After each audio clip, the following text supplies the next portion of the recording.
Are you planning that Thanksgiving dinner menu? Then stay tuned because I have a couple of recipes that you might just want to add.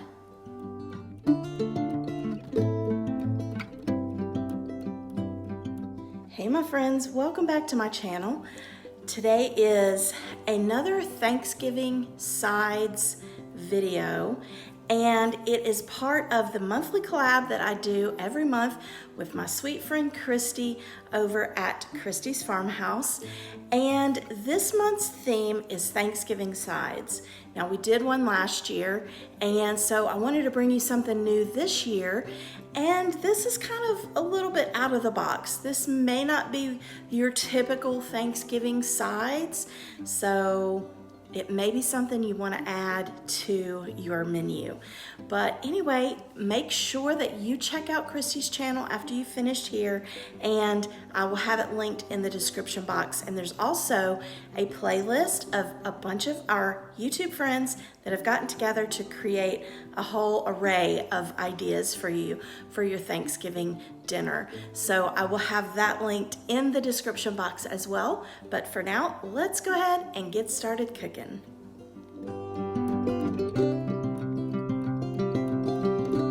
This is a dish that my mother-in-law has made before at Thanksgiving, and it goes over really well. So what you need is potatoes. You need some cheese sauce. She uses a jalapeno cheese dip, which I couldn't find a jalapeno cheese one, so I just bought some jalapenos. Half and half, some shredded cheese, some Velveeta cheese, not this whole block, there's only half in here. She said, depending on the amount of potatoes, which I'm only using 2 now, so I may not even use all of this, but she said a half of a red bell pepper, half of a green bell pepper, and an onion. She also uses salt and pepper, but I'm not putting the salt, and garlic powder and onion powder, but I have minced onion, so I'm going to use that. But what I'm going to do first is get these cleaned and peeled, and then I'm going to slice them up into pretty thin round slices.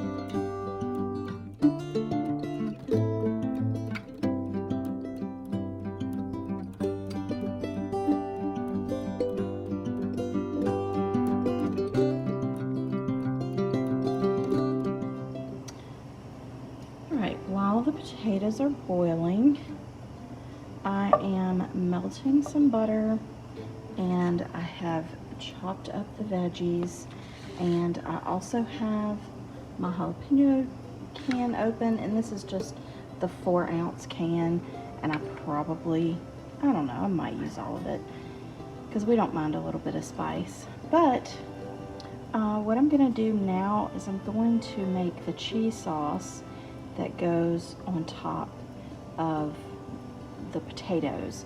Now, when she gave me the recipe, she really didn't have any exact measurements. She just said if you want it thicker, then add less milk, and if you want it juicier, then add more milk. So I don't really have any specific, like measurements. But I'm gonna go ahead and get these started. Put some of these jalapenos in there. I think I'll use most of the can. Just use all of it. Alright, so I'm going to get these veggies softened. And once they are softened, then I will bring you back and tell you what to do next. Alright, now my veggies they're not completely soft, but they are a little tender, and they will finish cooking when you put them in the oven, which, by the way, I have my oven preheating to 350. Alright, now I'm going to add the jar of queso. Now that I look at it, it looks like it does have some jalapenos in it. That's okay. Alright, so I'm going to get that stirred up. And there's a little bit left in there, so I may pour the half and half in that. Just a little bit and get that out of there too. I'm going to get this stirred up. Let that start heating up a little bit. I did put a little smidge of half and half in this. Shake it up real good and get that in there. Alright. Get that stirred up, and then I'm going to add the Velveeta. And for the Velveeta, you need one of the 16-ounce, depending on how cheesy you want it. If you want the 8-ounce, which is the smallest little thing of it, you can use that, or you can use the kind of like the regular size, which is the 16-ounce. Alright, I have the 16 ounces cubed, and I'm just going to start adding a little at a time because I don't want it to be too much. And by the way, your potatoes need to cook only until they're about halfway done, because once we put all of this together, we're going to stick it in the oven and let it finish cooking in the oven. So now I'm just going to get this stirred up until this Velveeta mixes in and melts. You want to make sure that when you have the Velveeta in here that you're stirring constantly, because you don't want that cheese to stick at the bottom. So it's almost melted. So I think I'm going to go ahead and add my garlic, and I will say maybe a teaspoon of garlic. And then for the onion powder, if you have onion powder, probably about the same amount.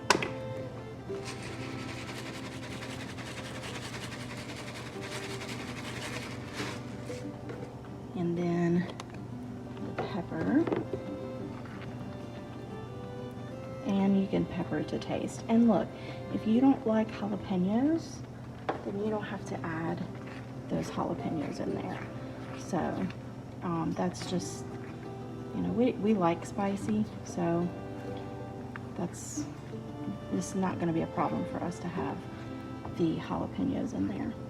Okay, so this is pretty much melted. So now I'm going to start adding my half and half, and I'm just going to add a little bit at a time, just until I kind of get it to a consistency that's good. Like I said, she didn't really give me any measurements. I guess she's just been making it so long, she just kind of does it, you know, by memory. But anyway, depending on how thick or how, you know, juicy you want your sauce on top of your potatoes, because it is gonna go in the oven. But anyway, I will probably add a little bit more.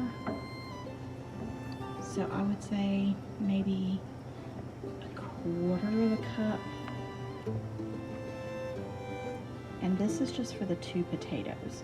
So obviously if you make more potatoes, then you're gonna need to make more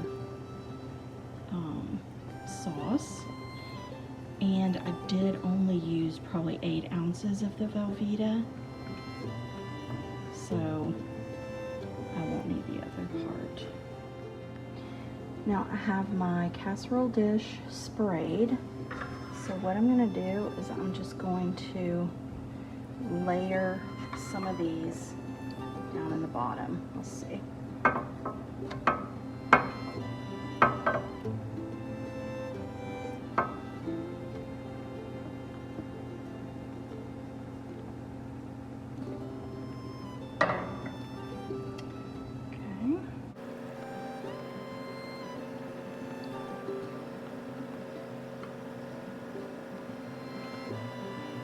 I may have cooked them a little bit longer than she said. That's okay. Won't have to bake as long. Okay. So now I'm gonna take this and pour some of this on top, about half. I'm gonna make a huge mess.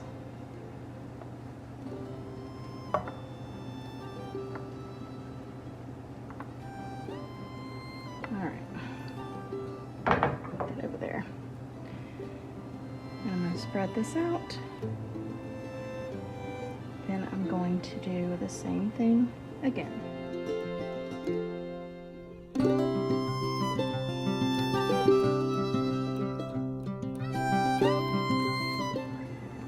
Now I have a little bit of cheese just to put on top to, I guess, make it as cheesy as possible. But anyway, if my potatoes had not cooked as long as what they cooked, like boiling them, then at this point you would cover this with aluminum foil and let it cook until the potatoes were tender. Then for the last 10 minutes of it cooking, you would take the aluminum foil off just so that the cheese can brown. But my potatoes really were cooked almost to done. They are very tender, so I'm not going to worry about covering it, but I'm going to go ahead and put this in the oven for about 10 minutes and let the cheese melt and kind of start getting a little bubbly, and then it will be done. This is it out of the oven, and you can see the cheese bubbling around the edges, but oh my gosh, this is so delicious. This is definitely a hit.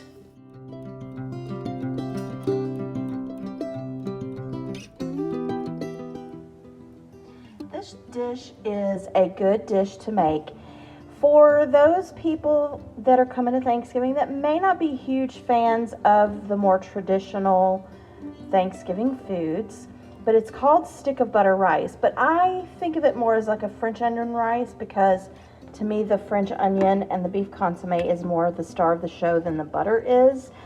It's super easy to put together. It does take a little longer to make, but it's super easy, and all you need is a can of French onion soup, beef consomme or beef broth. I prefer beef consomme, a stick of salted butter, and a cup of rice. So simple and quick to put together. So basically all I'm going to do is I'm going to take my casserole dish, 9x9 casserole dish, put all the ingredients in it except for the butter, put these 3 ingredients, mix it up real good, and then I'm going to top it with pats of the butter and bake it in a 425-degree oven. So let me go ahead and get it put together.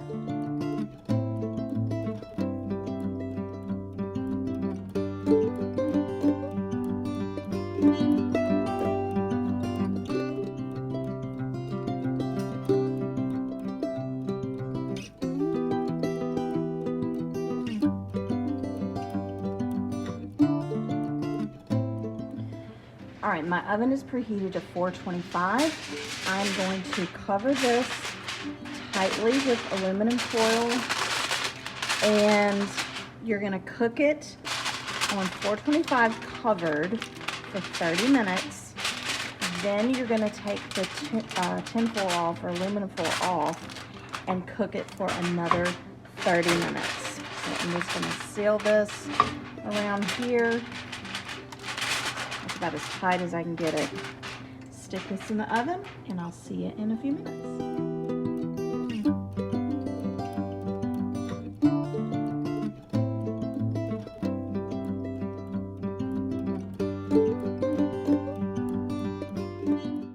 It has about 8 minutes left, but I just went ahead and took it out of the oven, and I'm going to let it set for about 10 minutes with the tin foil back on it and just let it kind of finish cooking.